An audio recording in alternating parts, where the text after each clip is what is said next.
नमस्कार दोस्तों, स्वागत है आपका हिंदी नॉलेज शो में। तो दोस्तों, अगर आप लोग कल सुबह उठें और आपको ये खबर मिले कि भारत का दिल्ली शहर या फिर भारत का बेंगलोर जैसा शहर दिवालिया घोषित हो चुका है, मतलब बैंकरप्ट घोषित हो चुका है, तो आपका क्या रिएक्शन होगा? ऑब्वियसली आप चिंतित होंगे, क्योंकि मुंबई के बाद दिल्ली और बेंगलोर का नंबर आता है नंबर 2 और 3 पर। और अगर ऐसे शहर कोलैप्स करने लगे तो हमारी इकोनॉमी भी कोलैप्स कर जाएगी।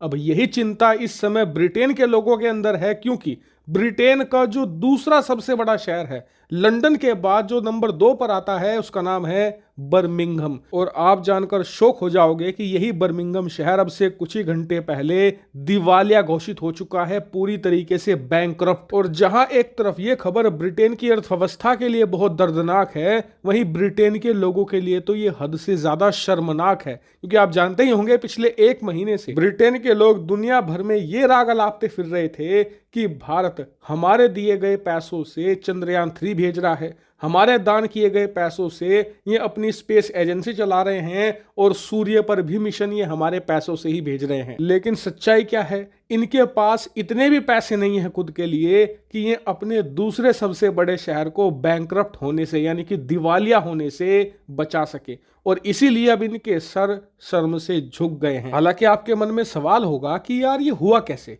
बर्मिंघम तो दूसरा सबसे बड़ा शहर है ब्रिटेन का, और इंडस्ट्री के मामले में तो ये लंदन को भी टक्कर देता है, तो ये कैसे बैंकरप्ट हो गया? क्या इनके पास जरा भी पैसा नहीं है? तो चलिए मैं आपको ये पूरी बैक स्टोरी शुरुआत से समझाता हूं आसान भाषा में। तो दोस्तों, हुआ ये है कि आप जानते ही हैं, पिछले कुछ समय से दुनिया भर में इक्वल पे की डिमांड बढ़ रही है, यानी कि मर्द और औरत को सेम सैलरी मिले सेम काम करने के लिए। और अभी जो डिस्क्रिमिनेशन होता है ना, कि सेम काम करने के लिए मर्द को ज्यादा, औरत को कम पैसे मिलते हैं, ये डिस्क्रिमिनेशन, भेदभाव नहीं होना चाहिए। बात तो कुछ हद तक सही है, इसीलिए दुनिया भर की कंपनियां, दुनिया भर की सरकारें इस पर काम कर रही हैं, और धीरे धीरे महिलाओं को भी इक्वल पे की तरफ ले जा रही हैं, लेकिन धीरे धीरे।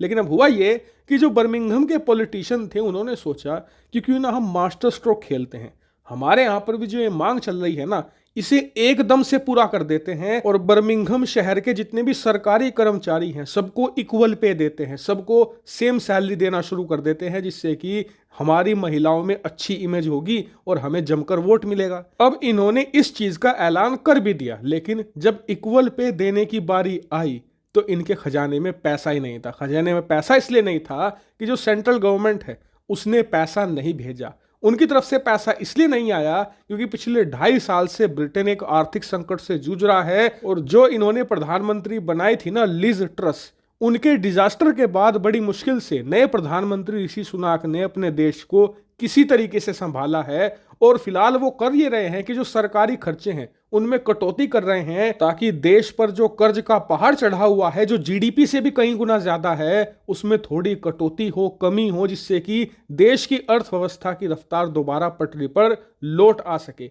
इसीलिए प्राइम मिनिस्टर सुनाक ने अब से कुछ ही महीने पहले सभी शहरों को कह दिया था कि आपके पास जो पहला पुराना बचा पैसा है या आपकी जो कमाई हो रही है उसी में काम चलाइए, केंद्र सरकार की तरफ से आपको एक नया पैसा नहीं मिलने वाला। लेकिन बर्मिंघम के मेयर और वहां के पॉलिटिशियन ने यह बात नहीं मानी, और अब उसका परिणाम ये निकला है कि बर्मिंघम शहर बैंकरप्ट हो चुका है। इनके प्रशासन के पास एक चवन्नी नहीं है, और संकट तो अब अगले महीने शुरू होगा, जब ये खाते में देखेंगे 0 रुपए और इन्हें सैलरी देनी होगी अपने प्रशासन के कर्मचारियों को। और उस समय ऋषि सुनाक भी फंसेंगे, क्योंकि अगर वो बर्मिंघम को पैसा नहीं देंगे तो कर्मचारी हड़ताल पर चले जाएंगे, और अगर इससे डरकर वो पैसा दे देते हैं तो बाकी के शहर भी कहेंगे कि जी हम बेवकूफ हैं, हम इतने महीनों से बड़ी मुश्किल से गुजारा कर रहे हैं, आपने हमें 1 रुपया नहीं दिया, हमने आपकी सारी बात मानी, और जिन्होंने बात का उल्लंघन किया खुद बैंकरप्ट होकर बैठ गए, आप उन्हें खजाना लुटा रहे हो। इसीलिए देखने वाली बात यह होगी कि ऋषि सुनाक अब इस मामले को कैसे संभालते हैं। लेकिन एक बात तो तय है कि ये सिचुएशन ब्रिटेन के लोगों के लिए बहुत ज्यादा एम्बैरेसिंग हो गई है। हालांकि इस पूरे मामले को आप कैसे देखते हैं, कमेंट करके बताइएगा। Thank you very much for watching video.